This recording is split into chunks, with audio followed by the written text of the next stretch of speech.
Hello, friends. In 1875, a girl named Jeanne Louise Calment was born in a small town called Arles, France. It was an era when neither cars nor airplanes had been invented. People traveled in horse-drawn carriages, and homes were lit with candles. At that time, no one could have imagined that this little girl would one day become a historic figure, living a life so long that she would break all world records of longevity. When Jeanne was just 14, the Eiffel Tower was built in Paris in 1889. By 1896, she was 21 years old and got married around the same time when Mahatma Gandhi had moved to South Africa. Interestingly, Gandhi was only 6 years older than Jeanne. In 1914, when World War I began, and Europe was shaken by a massive explosion of conflict, Jeanne was 39, living a peaceful life with her husband and daughter. However, in 1934, tragedy struck her family when her daughter died of a lung infection. Jeanne was 59 at the time, an age when most women are grandmothers. Yet she had not even lived half her life. During World War II, in 1942, she lost her husband as the war tore through Europe. By 1947, when India gained independence and Nehru raised the national flag, Jeanne was 72 years old, silently witnessing the pages of world history turn. Over her lifetime, she saw horses being replaced by cars and candles by electricity. In 1969, she celebrated her 94th birthday, the same year humans landed on the moon. In 1985, when Rajiv Gandhi led India into the IT revolution, Jeanne was 110 years old.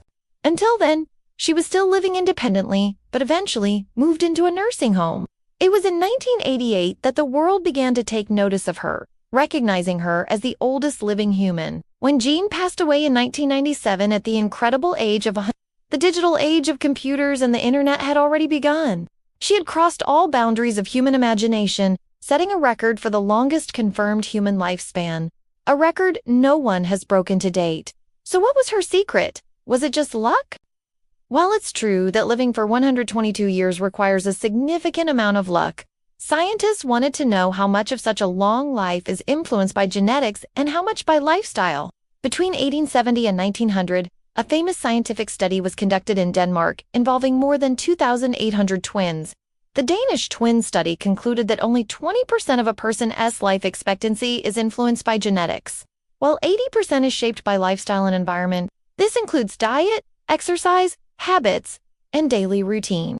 To understand what kind of lifestyle helps people live long, explorer and author Buettner, working with National Geographic, began studying regions of the world where people regularly lived to be over 100 years old. In 2003, he teamed up with anthropologists, historians, dietitians, and geneticists. They identified 5 such regions by analyzing population data where the highest concentration of citizens lived. These areas were marked with blue circles on maps and became known as blue zones.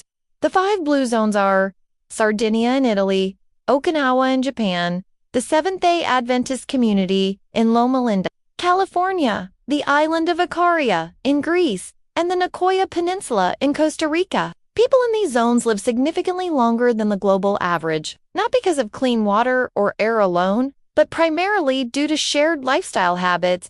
After years of study, Dan and his team identified 9 common habits they called the Power 9, practices that could help anyone live a longer and healthier life. The first habit is move naturally. Centenarians don't go to the gym or run marathons. Instead, their daily lives are full of light, natural movement. They walk, garden, and perform household chores. In contrast, many people today live sedentary lives, sitting at desks, driving instead of walking, and relaxing passively. Studies have shown that sitting for more than 6 hours a day increases the risk of premature death by 19%. Even just 11 minutes of daily walking can reduce this risk by 25%. In Okinawa, people don't use much furniture and often eat sitting on the floor, which involves more movement. The second point is purpose. In Okinawa, people follow the concept of ikigai, meaning a reason to live. In Costa Rica, it's called plan de vida. Research shows that having a purpose can extend your life by up to 7 years. This purpose doesn't have to be grand. It could be volunteering, a hobby, or helping your community. The third habit is downshift, or managing stress. Chronic stress is harmful and accelerates aging. In blue zones, people have stress-reducing rituals. Okinawans remember their ancestors, Californians pray, Icarians nap in the afternoon, and Sardinians have a daily happy hour to connect with friends. Praying, meditating, or even napping helps lower stress levels and improves heart health. The fourth habit is the 80% rule. In Japan, harahachibu means stopping eating when you're 80% full. Overeating is discouraged, and moderation is key. Ancient Ayurvedic wisdom also recommended leaving a third of the stomach empty. Fasting, which is present in nearly all religions, has scientifically proven health benefits, from reducing aging to lowering disease risk. Fifth is a plant slant diet. Most centenarians eat predominantly plant-based meals, rich in beans, lentils, whole grains, vegetables, and tubers. In Okinawa, pork is consumed only 5 times a month. Loma Linda's community is fully vegetarian. A 2023 study analyzing decades of research confirmed that a plant-based diet lowers the risk of diabetes, cancer, high blood pressure, and even depression. The sixth point, though debated today, is wine at 5. People in some blue zones, like Sardinia, drink 1 to 2 glasses of red wine daily. Earlier studies linked this to antioxidants like resveratrol, which boosts good cholesterol. However, recent research now states that even a small amount of alcohol can be harmful. The real lesson: skip the wine, eat grapes instead, which contain the same antioxidant benefits. Seventh is belong. Almost all centenarians belong to a faith-based or spiritual community. Belonging to such a group, religious or social, increases life expectancy by 4 to 14 years. You can also get this sense of belonging through charity, volunteering, or simply being part of a positive community. The eighth point is loved ones first.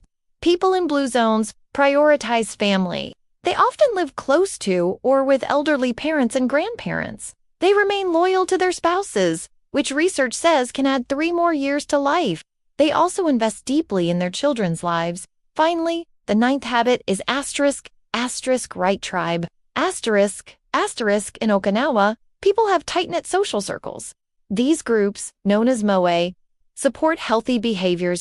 Research shows that smoking, obesity, and even happiness can spread through social groups. So surrounding yourself with people who lead healthy lives makes it easier for you to do the same. After learning all this, you might wonder, can people outside of blue zones live long lives? Don Buettner believes that a new blue zone may soon emerge. Singapore, although not traditionally a healthy living culture, the country has implemented government policies that promote walking, discourage driving, and tax junk food. There are also tax breaks for people who live near their elderly parents. As a result, life expectancy in Singapore has increased dramatically in recent years. So friends, now you know. While you may not break Jeanne Calment's world record, you can live a long, healthy life by following these habits. Start walking more, reduce your stress, eat better, and build strong social and family ties. You'll not only live longer, you'll live better. If you liked this video, don't miss our next one. It talks about the world's fattest country and what not to do if you want to stay healthy. Thank you very much.